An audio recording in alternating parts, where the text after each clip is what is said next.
നാടിൻ്റെ കാരുണ്യത്തിന് കാത്തുനിൽക്കാതെ മാളവിക യാത്രയായി.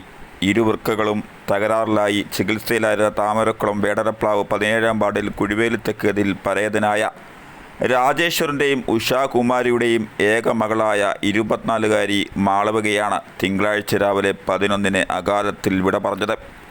വൃക്കരോഗം കൂടാതെ ഹൃദയവാൽവിനുണ്ടായ അണുബാധയാണ് മാളവികയെ ഗുരുതരാവസ്ഥയിലാക്കിയത്. ഒരാഴ്ചയായി കോട്ടയം മെഡിക്കൽ കോളേജിലെ തീവ്രപരിചരണ വിഭാഗത്തിൽ ചികിത്സയിലായിരുന്നു.